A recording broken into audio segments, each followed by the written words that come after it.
How we doing, everybody? My name is Kash. I'm back again with a 2025 recap for Jupiter. 15 minutes, inshallah. I'll get through it all. In case you're too busy, it was a banger is really all you need to know. A lot happened. At the beginning of 2025, Jupiter was already Solana's largest trading venue. But over the course of the year, we became the most comprehensive on-chain financial platform in all of crypto, not just on Solana, right? Massive amounts of new products, massive amounts of users, massive amounts of growth happening over the year, and that's what I want to talk about in the next 15 minutes. I do want to make very clear this recap is not meant to be a victory lap.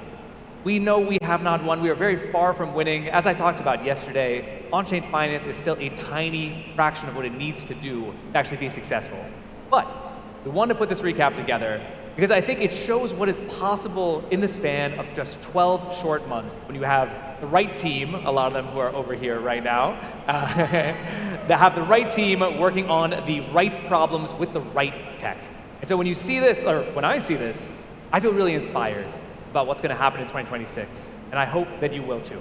So without any further ado, let's get into the product suite recap here. I'll fly through these because we have a lot of products, and I'll also point out these numbers are our best faith effort. Data varies a little bit. It's very complicated on chain, on Solana in particular, so we looked at our internal data, Blockworks, Dune dashboards, Token Terminal, and many other places to source these.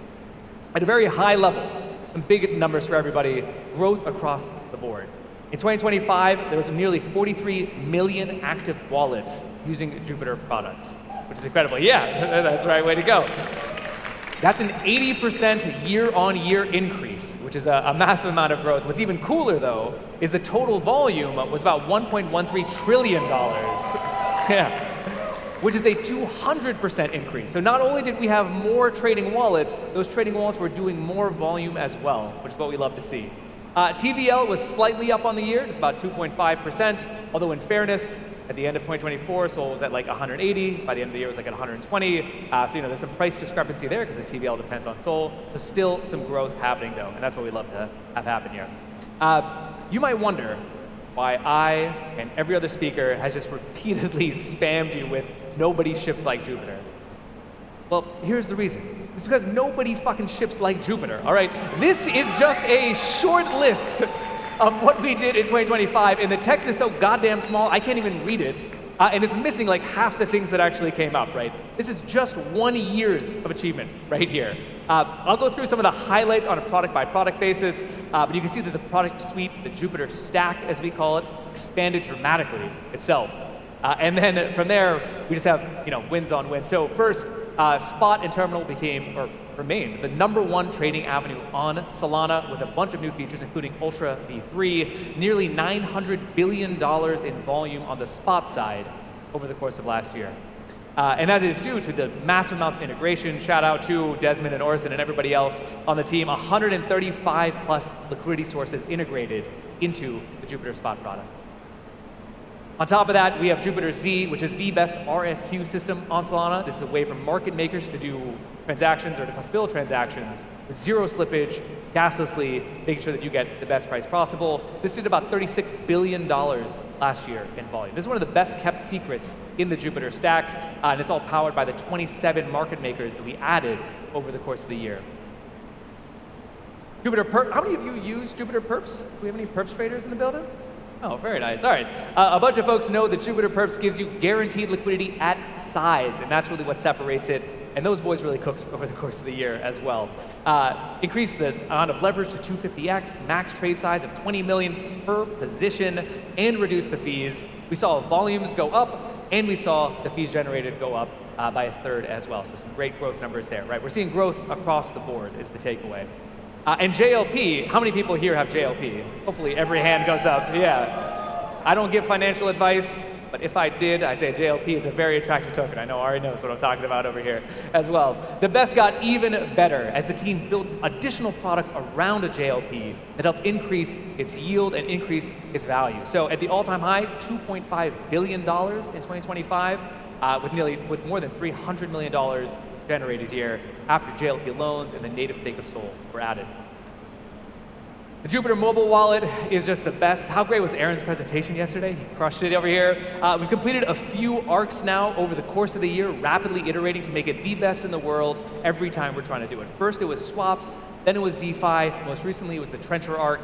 We saw 1.1 million total installs, up nearly 300% on the year, and nearly 25 million swaps conducted via mobile.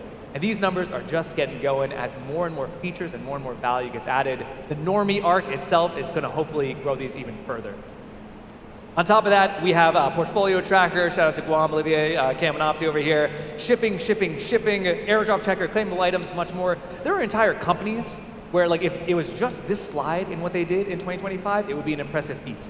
Right, but this is just one of many slides that we have over here. The developer platform remained the default way for builders to actually get on chain. We shipped 7 new APIs, if you can believe it, have the new developer portal, launched the Jupiter plugin, and much more.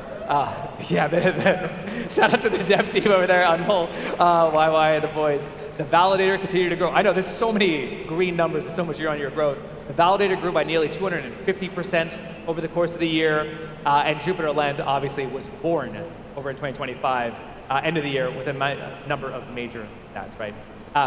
We continue to go. Studio was a great experiment, and is a great experiment in community formation. We saw thousands of tokens created and fees created as well. There's a great booth for Jupiter Studio creators on the other side that people should go check out if you haven't already. Yeah, it's a Studio creators. Let's go. And DTF came out with our first ICO platform with the wet token launch. I know Connor and Ben are around here somewhere. Shout out to them. 8,000 pre-sale participants, $5.5 million raised. And then finally, I think it is the extension wallet, fast AF. Everyone here should use it. We launched it late in Q4, already at 150,000 active wallets, and that number is also growing very quickly. Another key surface for us to be able to serve users end to end. And in addition, there's even more, I guess. Verified came to, even I am surprised by how much we've been shipping over the course of the year. 4.2 thousand tokens for verification, an essential public good on Solana, helping prevent scams and keep people safe from imposter tokens, and 1 million juke burned as a result of the new Express Lane. Of course, we have prediction markets, which Julian just talked about. How about that poly market integration? Huh? That is going to be very fun. Bunch of new markets coming in here.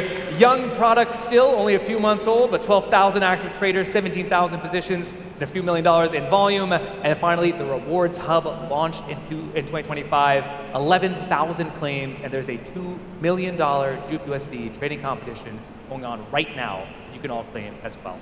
And surely that is the last slide. Thank God. Okay, that is all of the product stuff. I'm going to take a real quick dip into the business overview as well. Some programming notes. We're changing the terminology a little bit. We have led the way in terms of kind of transparency on how the products and the business actually work over the course of the year. And these reports come as we kind of evolved our thinking on how to talk about things. So we now, what we used to call fees, which is the kind of total amount of money that comes in, the top line, as you would say, we're now going to call that gross revenue going forward, which is the kind of proper way to do it in traditional accounting. And what we used to call revenues, kind of the mid-funnel here, we're going to call that gross profit, all right? So it's gross revenue at the top, gross profit in the middle, and then the Litterbox and everything else come after that, just to give people a sense. So in 2025, our strongest year as a business yet, we did $509 million in gross revenue in top line, which is pretty incredible. And $183 million in gross profit. Now remember, the Litterbox is after that $183 million. That itself is a 50% nearly year-on-year increase. And I think the most exciting thing is that the Jupiter business is getting increasingly diversified. That's what you want to see in a business, to have multiple streams so it can be more resilient over time. At the start of the year, Perps was the vast majority of all the gross profit that was coming in. Now it's about 55 to 60%.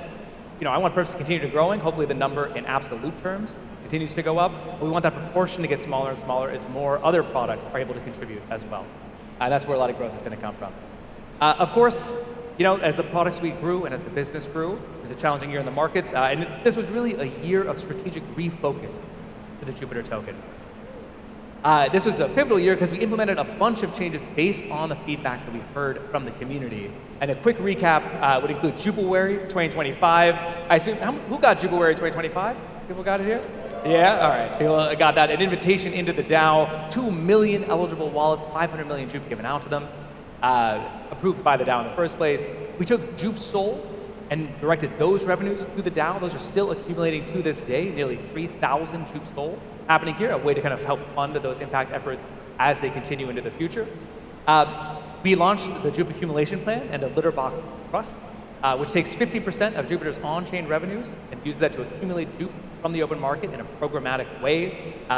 And then we listened to feedback again, right? This was really the year where we took Jupe and started to treat it more like a product, right? Started to listen into that feedback and understand what token holders, community members, and users wanted to see.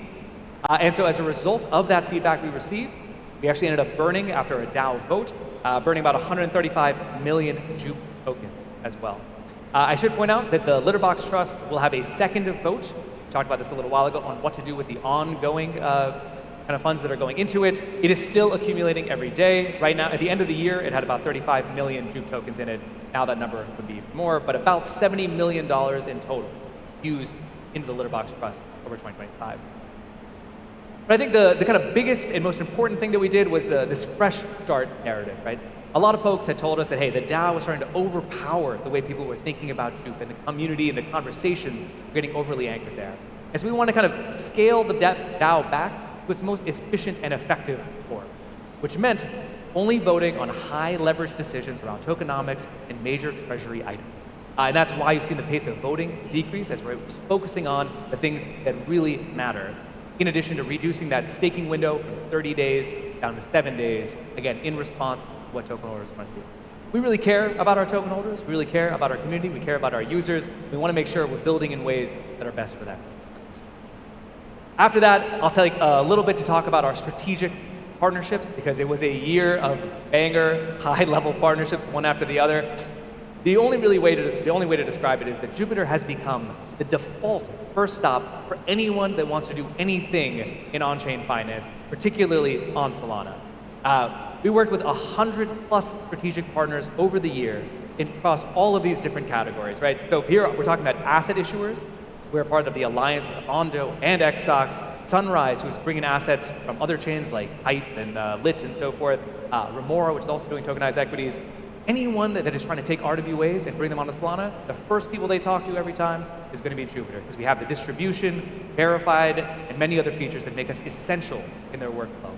That itself is a giant moat, by the way. If you are bullish on the future of tokenization, bullish on the future of RWAs, you have to be bullish on Jupiter. We're one of the prime beneficiaries there. We also saw TradFi and institutions come on chain with Jupiter, Anchorage and Porto. We issued an ETP in Europe with 21 shares. STSS, one of the larger Sol DATs, CETA as well. Again, all partnering with Jupiter. Ecosystem projects, this is our foundation, right? We were built with other builders in the trenches over the last 4 or 5 years. Projects like Double Zero, Lombard, Bullpen, Lulo, and I think another 50 others integrated Jupiter APIs to power their products and their experiences. Yeah. Liquidity venues, again, Jupiter is the best place to trade fundamentally. And so we have a bunch of great market makers and liquidity venues added. And then my favorite of all of these are the global crypto platforms that expanded to Solana. In the coming year, in 2026, we're going to see even more of this, as every major fintech, and honestly, many major banks and other asset issuers are going to try to come on-chain. And when they offer these on-chain financial primitives to their users, they know where to go. They know the answer is to just use Jupiter, because Coinbase did, Uniswap did, Robinhood did, MetaMask did, Binance did, and many, many others, right? This is, again, a key moat. As the world of on-chain finance continues to scale, Jupiter is going to be at the center of it. And I think that is something we're only going to further accelerate in 2026. Let's go! All right, so just to wrap up, I know that was a lot of information all at once. We're going to put this recap out in a formal kind of PDF format next week with even more details across all the partnerships and the products. So if you want to dig into it more, you'll have that opportunity next week. But I just wanted to end by saying something kind of simple. The products at Jupiter are best in class. I think anyone that's used them knows that to be true, and they're only getting better every day because we continuously ship. The business is strong. It provides a reliable foundation, bear market or bull market, for us to continue to ship and continue to be able to add more value to everyone in this room. And the community, as I look around right now, seems pretty energized to me. Let's go. All of this comes together in one simple thing that I have 100% confidence in. It's 100% cash guarantee right now. 2026 will be the year of the cat. I can promise you that. Thank you very much, everybody.